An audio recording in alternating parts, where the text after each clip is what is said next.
परम आदरणीय प्रधानमंत्री जी, सर्वप्रथम मैं माननीय राज्य मंत्री डॉक्टर जितेंद्र सिंह जी से अनुरोध करती हूँ कि वे अपने स्वागत संबोधन से कार्यक्रम की शुरुआत करें।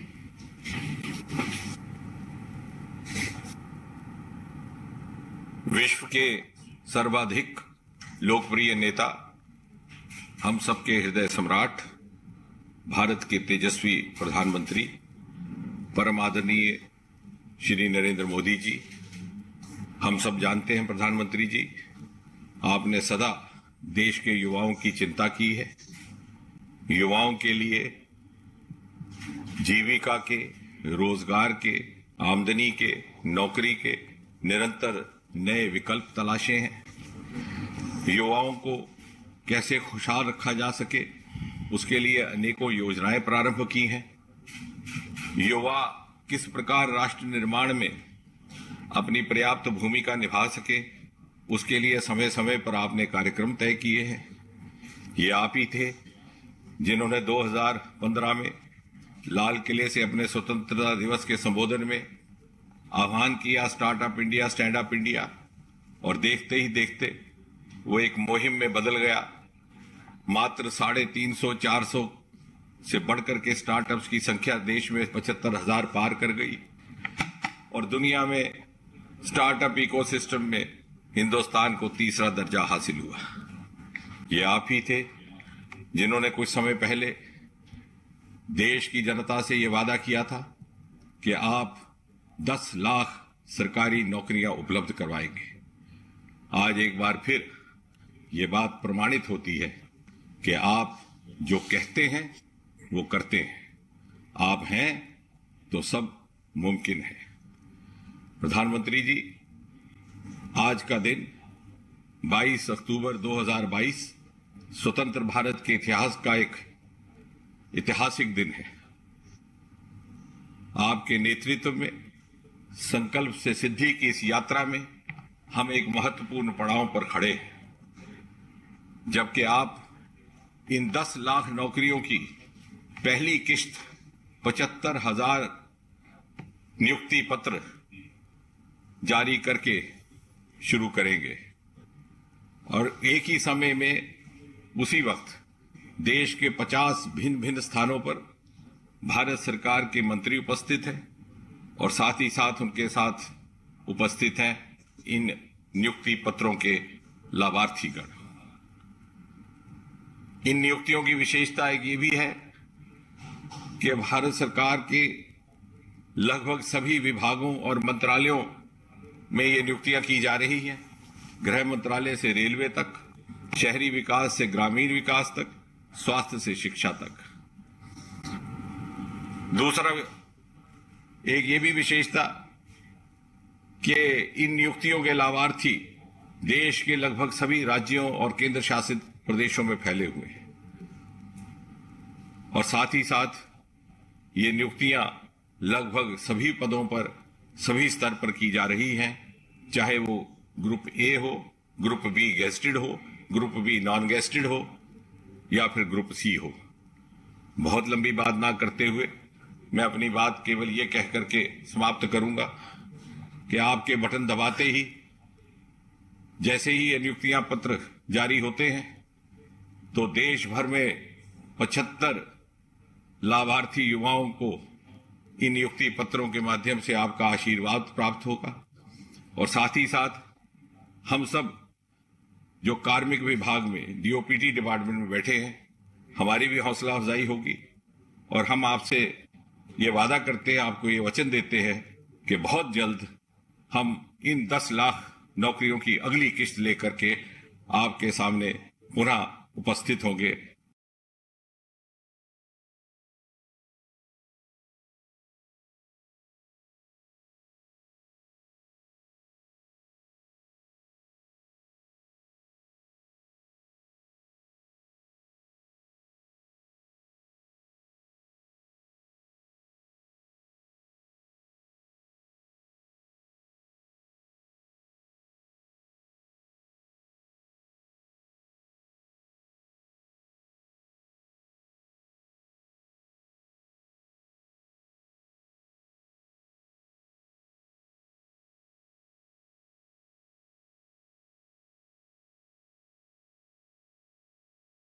आत्मनिर्भर भारत। प्रोडक्शन क्रियाओं और रोजगार में अभूतपूर्व वृद्धि हो रही है।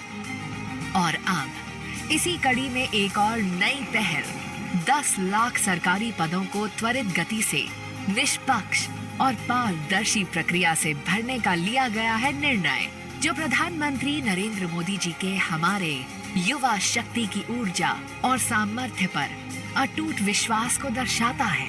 आजादी के 75 वर्ष से 100 वर्ष के बीच के ये 25 साल भारत के लिए बहुत ज्यादा अहम है। और आप वो लोग हैं जो इन 25 वर्षों में सबसे अहम प्रशासनिक व्यवस्थाओं का हिस्सा होंगे। देश ने लिया है एक नया संकल्प और इस संकल्प को सिद्धि तक ले जाने की यात्रा में अब जुड़ रहे हैं हमारे युवा, महिलाएं, दिव्यांगजन, ग्रामीण, आकांक्षी जिलों में रहने वाले हमारे साथी। अगले 1 वर्ष तक हर महीने 75,000 से भी ज्यादा सरकारी पद भरे जा रहे हैं। एक आर्थिक और सामाजिक क्रांति का सूत्रपात हुआ है और पनप रहा है हमारी युवा पीढ़ी में नया जोश, नई आशाएं और नया आत्मविश्वास। सरकारी विभागों में अगले 1 साल में 10 लाख नई भर्तियां होंगी और पहले 75,000 पूर्ण हो चुकी है।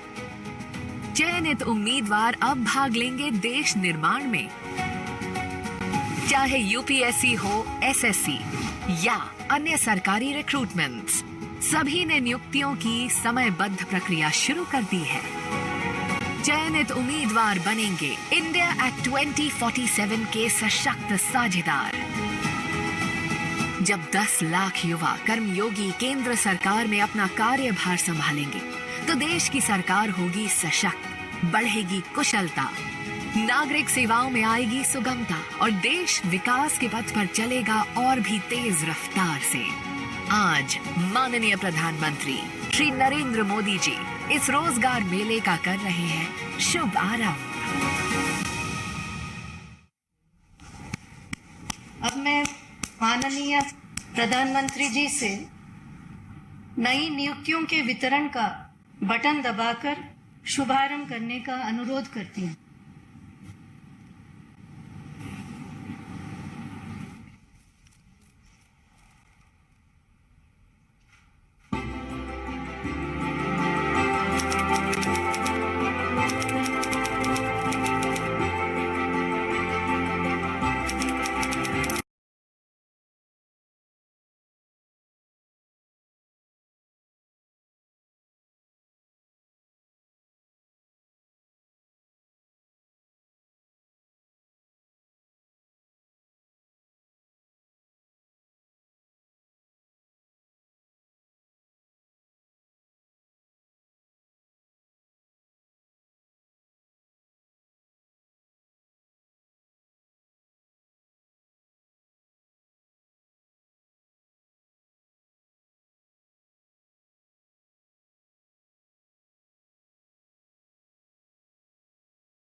देश के युवा बेटे और बेटियां, उपस्थित सभी अन्य महानुभाव, देवी और सज्जनों, सबसे पहले आप सभी को, सभी देशवासियों को धनतेरस की बहुत बहुत बधाई। भगवान धन्वंतरी आपको स्वस्थ रखे, मां लक्ष्मी की कृपा आप सभी पर बनी रहे।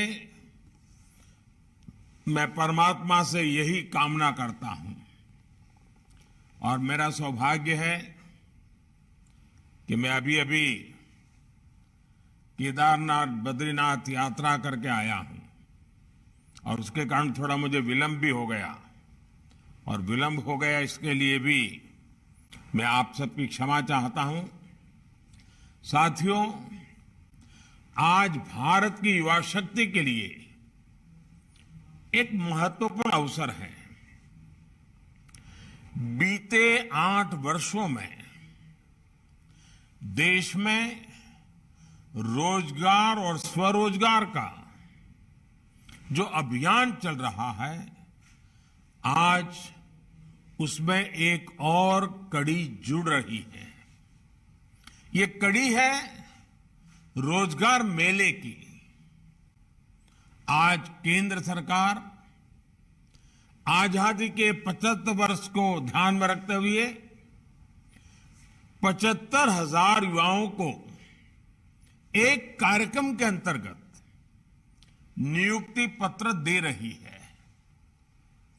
बीते 8 वर्षों में पहले भी लाखों युवाओं को नियुक्ति पत्र दिए गए हैं, लेकिन इस बार हमने तय किया कि इकट्ठे नियुक्ति पत्र देने की परंपरा भी शुरू की जाए, ताकि डिपार्टमेंट में भी टाइम बाउंड प्रक्रियाएं पूरा करने और निर्धारित लक्ष्य को जल्द से पार करने का एक सामूहिक स्वभाव बने, सामूहिक प्रयास हो।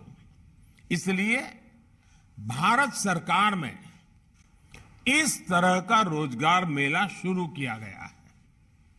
आने वाले महीनों में इसी तरह लाखों युवाओं को भारत सरकार द्वारा समय समय पर नियुक्ति पत्र सौंपे जाएंगे। मुझे खुशी है कि एनडीए शासित कई राज्य और केंद्र शासित प्रदेश भी और भाजपा सरकारें भी अपने यहां इसी तरह रोजगार मेले आयोजित करने जा रहे हैं। जम्मू कश्मीर, दादरा नगर एवं नगर हवेली, दमन दीव, अंडमान निकोबार भी आने वाले कुछ ही दिनों में हजारों युवाओं को ऐसे ही कार्यक्रम करके नियुक्ति पत्र देने वाले हैं। आज जिन युवा साथियों को नियुक्ति पत्र मिला है, उन्हें मैं बहुत बहुत बधाई देता हूं। साथियों, आप सभी ऐसे समय में भारत सरकार के साथ जुड़ रहे हैं जब देश आजादी के अमृत काल में प्रवेश कर चुका है। विकसित भारत के संकल्प की सिद्धि के लिए हम आत्मनिर्भर भारत के रास्ते पर चल रहे हैं।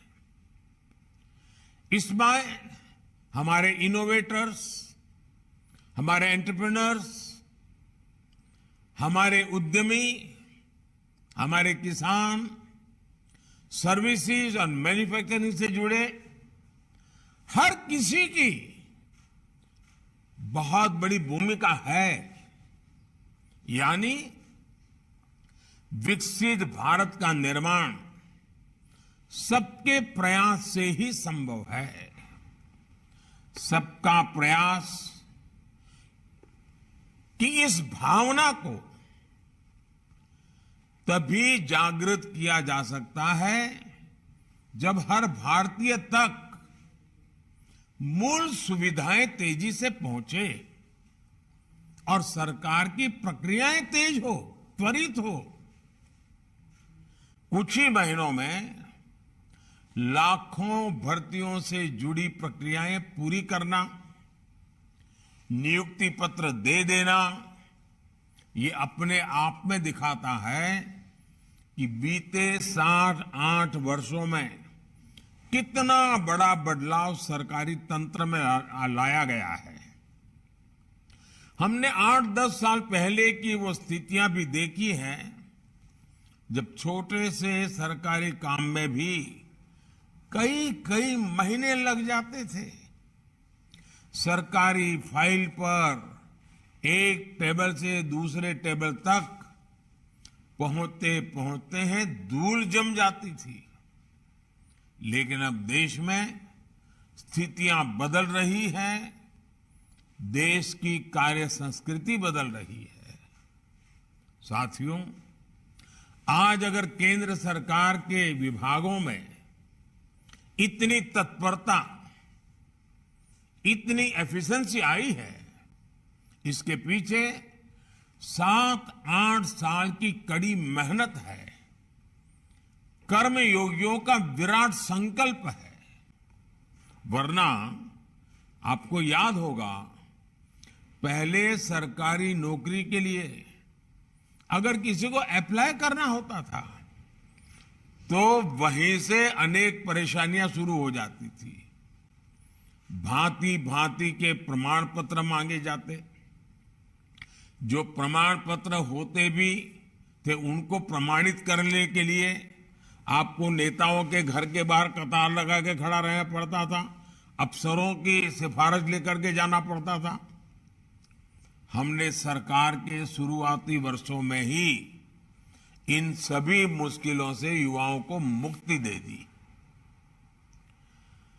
सेल्फ अटेस्टेशन, युवा अपने सर्टिफिकेट खुद प्रमाणित करे, ये व्यवस्था की। दूसरा बड़ा कदम हमने केंद्र सरकार की ग्रुप सी और ग्रुप डी इन भर्तियों में इंटरव्यू को खत्म करके उन सारे परंपराओं को उठा लिया। इंटरव्यू की प्रक्रिया को समाप्त करने से भी लाखों नौजवानों को बहुत फायदा हुआ है। साथियों, आज भारत दुनिया की 5वीं बड़ी अर्थव्यवस्था है। 7-8 साल के भीतर हमने 10वें नंबर से 5वें नंबर तक की छलांग लगाई है। ये सही है कि दुनिया के हालात ठीक नहीं है। अनेक बड़ी बड़ी अर्थव्यवस्थाएं संघर्ष कर रही हैं। दुनिया के अनेक देशों में महंगाई हो, बेरोजगारी हो, अनेक समस्याएं अपने चरम पर हैं। 100 साल में आए सबसे बड़े संकट के साइड इफेक्ट्स 100 दिन में चले जाएंगे, ऐसा न हम सोचते हैं, न हिंदुस्तान सोचता है और न ही दुनिया अनुभव करती है। लेकिन इसके बावजूद संकट बड़ा है, विश्वव्यापी है और उसका प्रभाव चारों तरफ हो रहा है, दुष्प्रभाव हो रहा है। लेकिन इसके बावजूद भारत पूरी मजबूती से लगातार नए नए इनिशिएटिव लेकर के, थोड़ा रिस्क लेकर के भी ये प्रयास कर रहा है कि ये जो दुनिया भर में संकट है उसको से हम हमारे देश को कैसे बचा पाए, इसका दुष्प्रभाव हमारे देश पर कम से कम कैसे हो। बड़ा कसौटी काल है, लेकिन आप सबके आशीर्वाद से, आप सबके सहयोग से अब तक तो हम बच पाए हैं। ये इसलिए संभव हो पा रहा है क्योंकि बीते 8 वर्षों में हमने देश की अर्थव्यवस्था की उन कमियों को दूर किया है जो रुकावटें पैदा करती थी। साथियों, इस देश में ऐसा वातावरण बन रहा है जिसमें खेती की, प्राइवेट सेक्टर की, छोटे और लघु उद्योगों की ताकत बढ़े। ये देश में रोजगार देने वाले सबसे बड़े सेक्टर है। आज हमारा सबसे अधिक बल युवाओं के कौशल के विकास पर है, स्किल डेवलपमेंट पर है।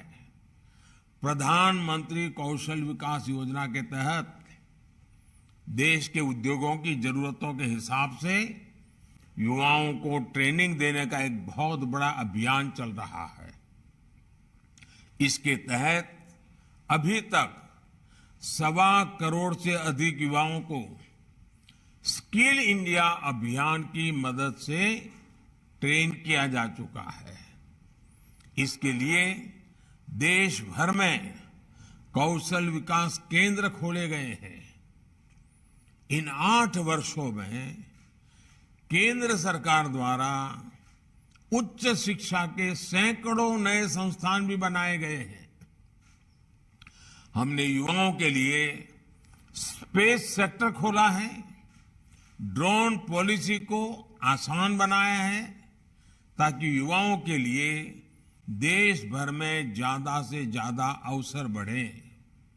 साथियों, देश में बड़ी संख्या में रोजगार और स्वरोजगार के निर्माण में सबसे बड़ी रुकावट बैंकिंग व्यवस्था तक बहुत सीमित लोगों की पहुंच भी थी। इस रुकावट को भी हमने दूर कर दिया है। मुद्रा योजना ने देश के गांवों और छोटे शहरों में उद्यमशीलता का विस्तार किया है। अभी तक इस योजना के तहत करीब करीब 20 लाख करोड़ रुपए के ऋण दिए जा चुके हैं। देश में स्वरोजगार से जुड़ा इतना बड़ा कार्यक्रम पहले कभी लागू नहीं किया गया। इसमें भी जितने साथियों को ये ऋण मिला है उसमें से 7.5 करोड़ से अधिक लोग ऐसे हैं जिन्होंने पहली बार अपना कोई कारोबार शुरू किया है, अपना कोई बिजनेस शुरू किया है। और इसमें भी सबसे बड़ी बात, मुद्रा योजना का लाभ पाने वालों में लगभग 70% लाभार्थी हमारी बेटियां हैं, माताएं बहनें हैं। इसके अलावा एक और आंकड़ा बड़ा महत्वपूर्ण है। बीते वर्षों में सेल्फ हेल्प ग्रुप से 8 करोड़ महिलाएं जुड़ी हैं जिन्हें भारत सरकार आर्थिक मदद दे रही है। ये करोड़ों महिलाएं अब अपने बनाए उत्पाद देश भर में बिक्री कर रही है, अपनी आय बढ़ा रही है। अभी मैं बद्रीनाथ में कल पूछ रहा था, माताएं बहनें जो सेल्फ हेल्प ग्रुप मुझे मिली, उन्होंने कहा इस बार जो बद्रीनाथ यात्रा पे लोग आए थे, हमारा 2.5 लाख रुपया हमारा एक ग्रुप की कमाई हुई है। साथियों, गांव में बड़ी संख्या में रोजगार निर्माण का एक और उदाहरण हमारा खादी और ग्रामोद्योग भी है। देश के पहली बार खादी और ग्रामोद्योग 1 लाख करोड़ रुपए से अधिक का हो चुका है। इन वर्षों में खादी और ग्रामोद्योग में 1 करोड़ से अधिक रोजगार बने हैं। इसमें भी बड़ी संख्या में हमारी बहनों की हिस्सेदारी है। साथियों, स्टार्टअप इंडिया अभियान ने तो देश के युवाओं के सामर्थ्य को पूरी दुनिया में स्थापित कर दिया है। 2014 तक जहां देश में कुछ इने गुने 100 स्टार्टअप थे, आज ये संख्या 80,000 से अधिक हो चुकी है। हजारों करोड़ रुपए की अनेक कंपनियां इस दौरान हमारे युवा साथियों ने तैयार कर ली हैं। आज देश के इन हजारों स्टार्टअप्स में लाखों युवा काम कर रहे हैं। देश के एमएसएमईज में, छोटे उद्योगों में भी आज करोड़ों लोग काम कर रहे हैं, जिसमें बड़ी संख्या में साथी बीते वर्षों में जुड़े हैं।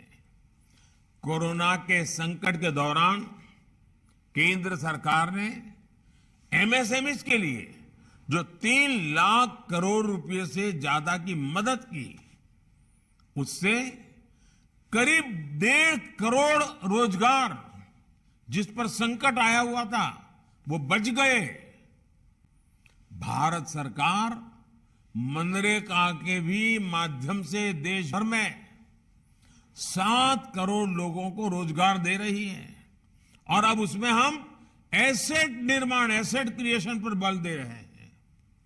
डिजिटल इंडिया अभियान ने भी पूरे देश में लाखों डिजिटल एंटरप्रेन्योर का निर्माण किया है। देश में 5 लाख से अधिक कॉमन सर्विस सेंटर में ही लाखों युवाओं को रोजगार मिला है।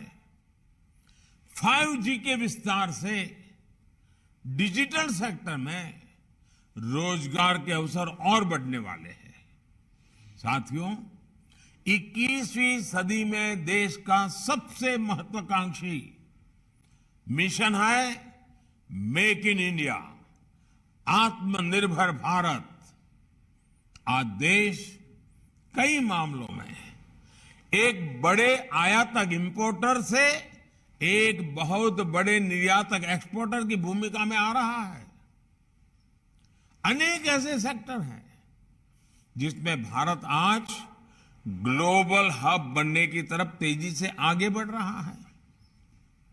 जब खबर आती है कि भारत से हर महीने 1 अरब मोबाइल फोन पूरी दुनिया के लिए एक्सपोर्ट हो रहे हैं, तो ये हमारे नए सामर्थ्य को ही दिखाता है। जब भारत एक्सपोर्ट के अपने पुराने सारे रिकॉर्ड तोड़ देता है, तो वे इस बात का सबूत होता है कि ग्राउंड लेवल पर रोजगार के नए अवसर भी बन रहे हैं। आज गाड़ियों से लेकर मेट्रो कोच, ट्रेन के डिब्बे और डिफेंस के साजो सामान तक अनेक सेक्टर में निर्यात तेजी से बढ़ रहा है। ये तभी हो पा रहा है क्योंकि भारत में फैक्ट्रियां बढ़ रही है। फैक्ट्रियां बढ़ रही है तो उसमें काम करने वालों की संख्या बढ़ रही है। साथियों, मैन्युफैक्चरिंग और टूरिज्म 2 ऐसे सेक्टर हैं जिसमें बहुत बड़ी संख्या में रोजगार मिलते हैं। इसलिए आज इन पर भी केंद्र सरकार बहुत व्यापक तरीके से काम कर रही है। दुनिया भर की कंपनियां भारत में आए, भारत में अपनी फैक्ट्रियां लगाएं और दुनिया की डिमांड को पूरी करें। इसके लिए प्रक्रियाओं को भी सरल किया जा रहा है। सरकार ने प्रोडक्शन के आधार पर इंसेंटिव देने के लिए पीएलआई स्कीम भी चलाई है। जितना ज्यादा प्रोडक्शन उतना अधिक प्रोत्साहन, ये भारत की नीति है। इसके बेहतर परिणाम आज अनेक सेक्टर्स में दिखने शुरू भी हो चुके हैं। बीते वर्षों में ईपीएफओ का जो डेटा आता रहा है, वो भी बताता है कि रोजगार को लेकर के सरकार की नीतियों से कितना लाभ हुआ है। 2 दिन पहले आए डेटा के मुताबिक इस साल अगस्त के महीने में करीब 17 लाख लोग ईपीएफओ से जुड़े हैं। मैं अगस्त महीने की बात कर रहा हूं। यानी ये देश की फॉर्मल इकोनॉमी का हिस्सा बना है। इससे भी करीब 8 लाख ऐसे हैं जो 18 से 25 साल के उम्र के ग्रुप के हैं। साथियों, इंफ्रास्ट्रक्चर निर्माण से रोजगार निर्माण का भी एक और बड़ा अवसर होता है, एक बहुत बड़ा मजबूत पक्ष होता है। और इस विषय में तो दुनिया भर में सब लोग मान्यता है कि हाँ, ये क्षेत्र है जो रोजगार बहुत बढ़ाता है। बीते 8 वर्षों में देश भर में हजारों किलोमीटर नेशनल हाईवे का निर्माण हुआ है। रेल लाइन के दोहरीकरण का काम हुआ है। रेलवे के गेज परिवर्तन का काम हुआ है। रेलवे में इलेक्ट्रिफिकेशन पर देश भर में काम किया जा रहा है। देश में नए हवाई अड्डे बना रहा है, रेलवे स्टेशनों का आधुनिकीकरण हो रहा है, नए वाटरवेज बन रहे हैं, ऑप्टिकल फाइबर नेटवर्क का पूरे देश में बड़ा अभियान चल रहा है, लाखों वेलनेस सेंटर बन रहे हैं, पीएम आवास योजना के तहत 3 करोड़ से ज्यादा घर भी बनाए गए हैं।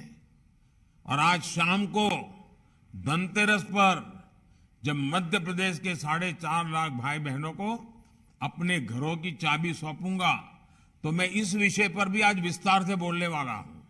मैं आपसे भी आग्रह करूंगा, आज मेरा शाम का भाषण भी देख लीजिए। साथियों, भारत सरकार इंफ्रास्ट्रक्चर पर 100 लाख करोड़ रुपए से ज्यादा का लक्ष्य लेकर चल रही है। इतने बड़े पैमाने पर हो रहे विकास कार्य स्थानीय अवसर पर युवाओं के लिए रोजगार के लाखों अवसर बना रहे हैं। आधुनिक इंफ्रा के लिए हो रहे ये सारे कार्य टूरिज्म सेक्टर को भी नई ऊर्जा दे रहे हैं। आस्था के, आध्यात्म के, ये ऐतिहासिक महत्व के स्थानों को भी देश भर में विकसित किया जा रहा है। ये सारे प्रयास रोजगार बना रहे हैं, दूर सुदूर से भी युवाओं को मौका दे रहे हैं। कुल मिलाकर देश में अधिक से अधिक रोजगार के निर्माण के लिए केंद्र सरकार एक साथ अनेक मोर्चों पर काम कर रही है। साथियों, देश की युवा आबादी को हम अपनी सबसे बड़ी ताकत मानता है। आजादी के अमृत काल में विकसित भारत के निर्माण के सारथी हमारे युवा हैं, आप सभी हैं। आज जिन्हें नियुक्ति पत्र मिला है उनसे मैं विशेष तौर पर कहना चाहूंगा कि आप जब भी दफ्तर आएंगे अपने कर्तव्य पथ को हमेशा याद करें। आपको जनता की सेवा के लिए नियुक्त किया जा रहा है। 21वीं सदी के भारत में सरकारी सेवा सुविधा का नहीं बल्कि समय सीमा के भीतर काम करके देश के कोटि कोटि लोगों की सेवा करने का एक कमिटमेंट है, एक स्वर्णिम अवसर है। स्थितियां, परिस्थितियां कितनी भी कठिन हो, सेवा भाव का सरोकार और समय सीमा की मर्यादा को हर हाल में हम सब मिलकर के कायम रखने का प्रयास करेंगे। मुझे विश्वास है कि आप इस बड़े संकल्प को ध्यान में रखते हुए सेवा भाव को सर्वोपरि रखेंगे। याद रखिए, आपका सपना आज से शुरू हुआ है, जो विकसित भारत के साथ ही पूरा होगा। आप सभी को फिर से नियुक्ति पत्र जीवन की एक नई शुरुआत के लिए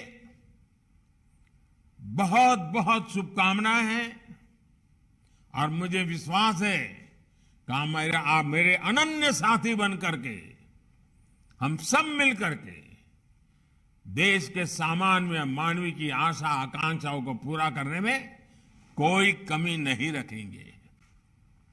धनतेरस का पावन पर्व है, हमारे यहां इसका अत्यंत महत्व भी है। दिवाली भी सामने आ रही है। यह अनेक त्योहारों का पल है, उसमें आपके हाथ में यह पत्र होना आपके त्योहारों को अधिक उमंग और उत्साह से भर देंगे, साथ में एक संकल्प से भी जोड़ देंगे, जो संकल्प 100 साल का जब भारत की आजादी का समय होगा अमृत काल के 25 साल आपके जीवन के भी 25 साल, महत्वपूर्ण 25 साल, आइए मिलकर के देश को नई ऊंचाइयों पर ले जाए। मेरी बहुत बहुत शुभकामनाएं हैं। बहुत बहुत धन्यवाद।